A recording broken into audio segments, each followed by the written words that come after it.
Hello everyone, my name is Evan Turk and I am the author and the illustrator of The Storyteller, which is the book that I'm going to read to you today.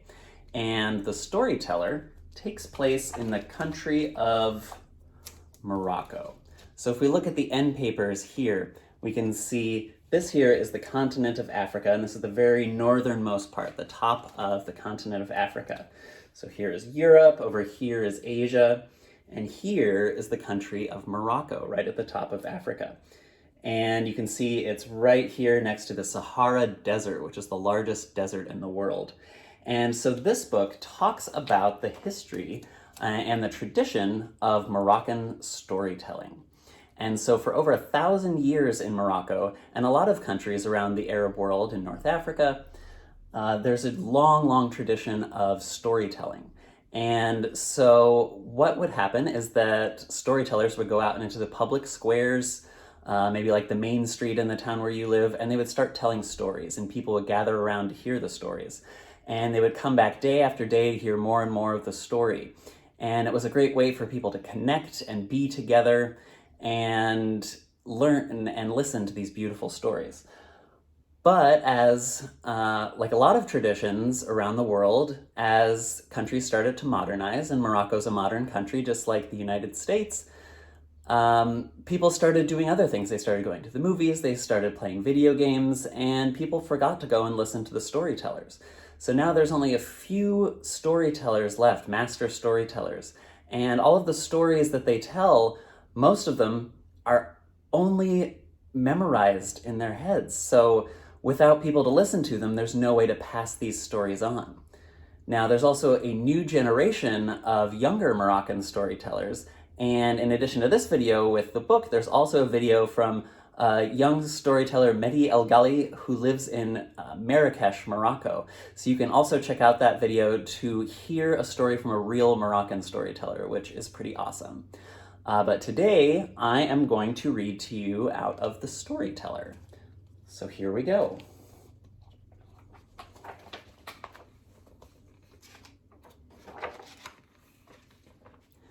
So long, long ago, like a pearl around a grain of sand, the fertile kingdom of Morocco formed near the edge of the great dry Sahara. It had fountains of cool, delicious water to quench the dangerous thirst of the desert, and storytellers to bring the people together. So you can see the storytellers here, all the people are gathering around, and their stories are coming out of their mouths like water. But as the kingdom grew and life became easier, the people forgot their fear of the desert. Soon they forgot the fountains and the storytellers too. One by one, the voices of the storytellers were drowned out by noise and silenced by age. And one by one, the fountains dried up. As the last fountain dried, far away in the Sahara, a great wind began to stir. So you can see here the storyteller, and people are walking away. We don't see that blue color here anymore because the fountains have dried up. At that same moment, in the hot, dry south of the kingdom, a thirsty young boy made his way through the clamor and the smoke of the great square to look for a drink, but no one had any water to give. "Our fountains have run dry," the last water seller said, "but here, take one of my brass cups, and if you find water, you can drink and share it with others." So here we see the boy taking the brass cup from the water seller. As the boy walked home, a voice called out to him, "My boy, are you looking for something to drink?" A withered old man was perched on the edge of a dry fountain. "That fountain doesn't have any water," the boy said. The man's face cracked like dried mud to reveal a toothless grin. "Sit down, my boy, and your thirst shall be quenched." So here we can see the old man, the storyteller there.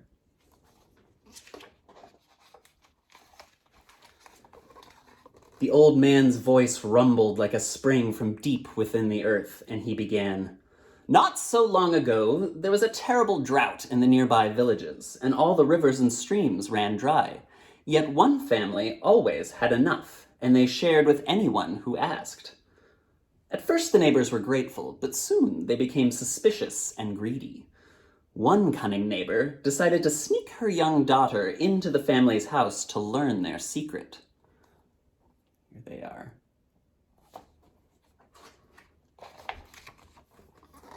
There, she met a blind woman. Pretending to be the woman's granddaughter, she asked in her sweetest voice, "Won't you please tell me why we always have water?" The blind woman laughed a gravelly laugh. "Our family has never been in want for water, thanks to the great blue bird that lives in our courtyard. I was given the bird by my mother, and she by hers, and so on, back 1,000 years. And for 1,000 years, the glittering bird has always flown and found us water, no matter how dry the land becomes." "But where did the bird come from?" The blind woman smiled and replied, "Well, that is a story for another day."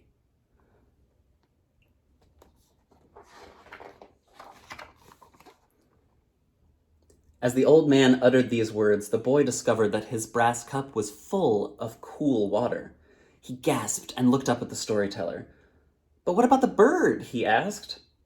"Come back tomorrow and I shall tell you the story of the glorious blue water bird." The boy gulped down his water and rushed home. Far away in the Sahara, the wind swirled into an enormous sandstorm.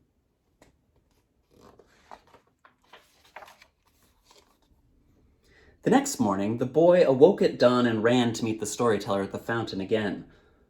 "Would you like to hear the story of the glorious blue water bird?" he asked. The boy nodded, and the old man began. The next day, the little girl snuck in and asked the blind woman again, "Where did the bird come from?" Yes, many years ago, my great-great-grandmother's great-great-grandmother was a carpet weaver. Our village again had a terrible drought, and people had to travel far and wide to find water. One day, a very old woman walked into the weaver's home with a bundle wrapped in cloth.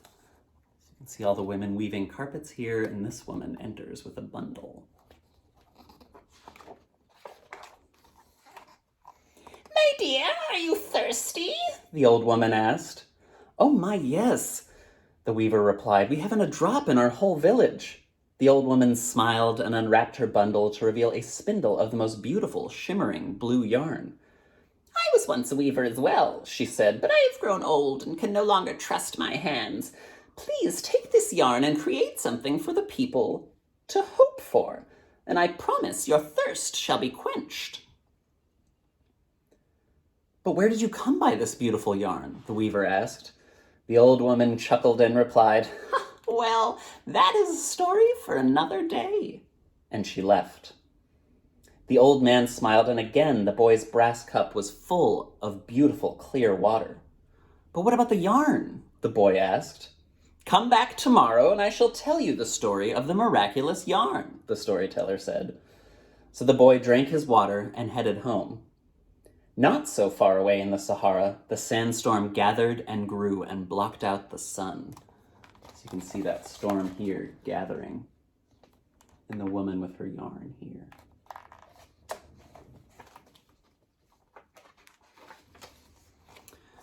The boy came back the next day, eager to hear the rest of the story, and the storyteller cleared his throat and his voice poured out. The next day, the old woman returned to the weaver's home to find her struggling with the yarn.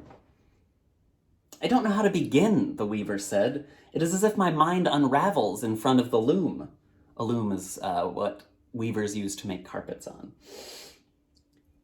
Yes," said the old woman. "You must first find hope for yourself before you can weave it for others. Let me tell you the story of this miraculous yarn.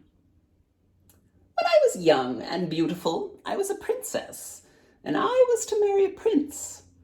I did not love him, and so the night before my wedding, I escaped into the desert with only a camel and my life. I wandered across the dunes for so long that I could no longer count the days."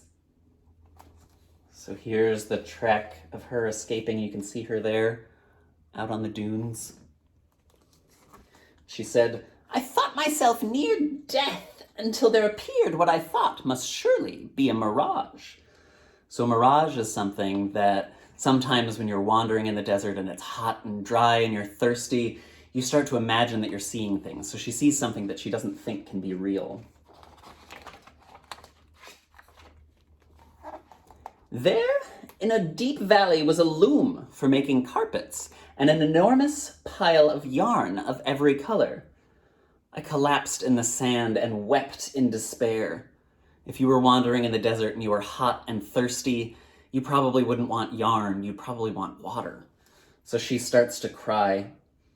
She says, "Yet as I stared at the yarn, I noticed a blue glimmer, and I began to hope. I picked up the end of the sparkling yarn you see before you, and I began to weave it into a carpet of shimmering blue. Within hours, I had woven the finest carpet in the land. I laid it out into the center of the valley, and I fell asleep. When I awoke, the carpet had turned into a beautiful, clear pool of water, and I drank until I could take no more. Renewed, I sat in front of the loom again and began to weave with all the other colors. Clay red for a house to keep me safe from sand and wind. Emerald green for a grove of palm trees to give me shade. Bright gold and copper for juicy dates to satisfy my hunger. I kept weaving until I had birthed an entire kingdom. When I was finished, the only yarn left was this beautiful spindle of blue, which never seemed to run out." So we can see her again here weaving at her loom, and that blue going off the page there because it never ran out.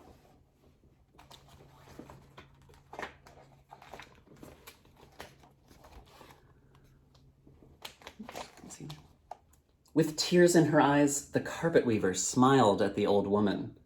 She gathered the women of her family together, and in a flurry they began tying knots and weaving a carpet. The yarn came alive in their fingers, and soon a glorious bird awakened and emerged from the loom. It burst out the door with a buoyant cry and disappeared into the sky. It returned only moments later, carrying buckets full of fresh, clear water, and poured them into the well. Again and again it flew until the well overflowed and the village was saved. So here you can see the bird and all the water that it's pouring into the well. And here's the women who wove that bird at the loom.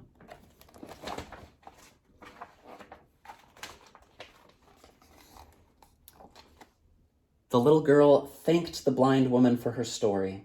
Then she crept out the door to tell her mother what she had discovered. And she hatched a plan to steal this bird from the family. Late that night, the mother snuck into her neighbor's courtyard. There, she spied the most beautiful creature she had ever seen, glittering like a sapphire in the moonlight. She fell to her knees and she wept. The family came out into the courtyard to find their neighbor on the floor. "Good neighbor, why do you weep? And furthermore, why are you in our house?" She said, "In greed, I came to steal this bird, but once in its presence, I was filled with hope instead. Reflected in its feathers, I saw myself."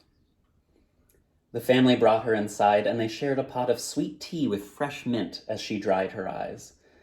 No one ever tried to steal the bird again, and the village never again went without water. With this, the old man finished, and the boy's brass cup overflowed with water. The boy sipped from it, and then he poured the rest of it into the nearby fountain.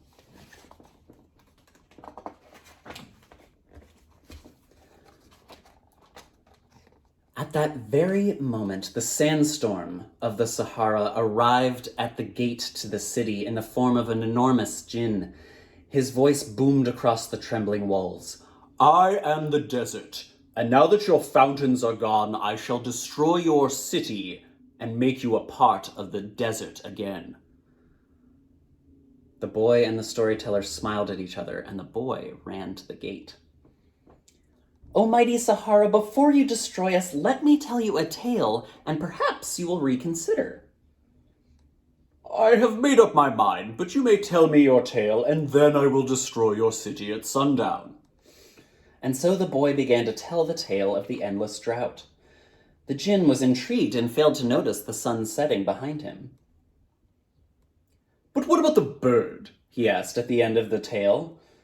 It was nearly dark now, and a small circle of people had formed to hear the story. "Ah, well, that is a story for another day," the boy replied.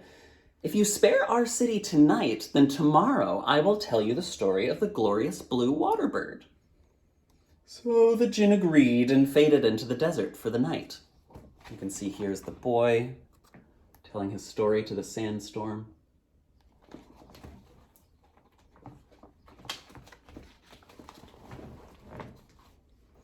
The next afternoon, the boy brought together all of the water sellers from the square and asked them to give a brass cup to anyone who came to listen.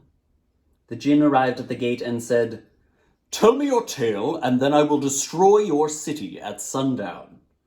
The boy began the tale, and as he did, more and more people crowded around, and each one was given a brass cup. The djinn again failed to notice the sun setting as the boy told his story, and by the end, the sun had been down for some time. The crowd gasped to see their cups full of water. "But what about the yarn?" the djinn asked. "Oh, well, that is a story for another day," the boy said. "If you spare our city tonight, then tomorrow I will tell you the story of the miraculous yarn." The djinn yawned and agreed and disappeared back into the desert for the night. The boy then had everyone pour their water into the fountains of the city.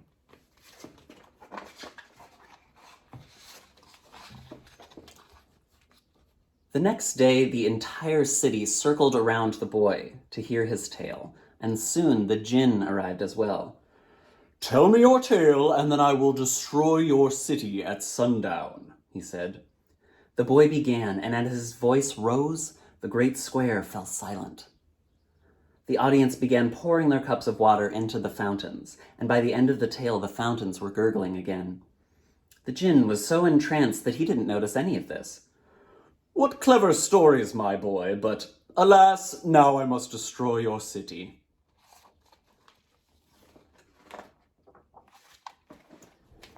But when the sandstorm began to push against the walls, the water began to gush from every fountain. The djinn found himself hopelessly overpowered.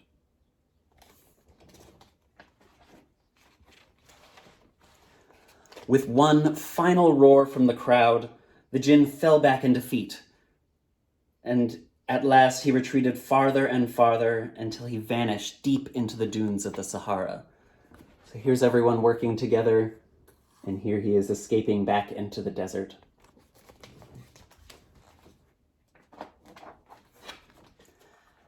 "And that," said the storyteller, "is the story of how not long ago a young boy saved Morocco from the desert."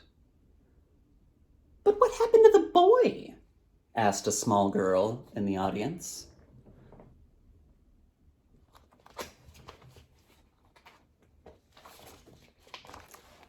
"Ah, well," the storyteller replied with a wink, "that is a story for another day." So what do you think happened to the boy in that story?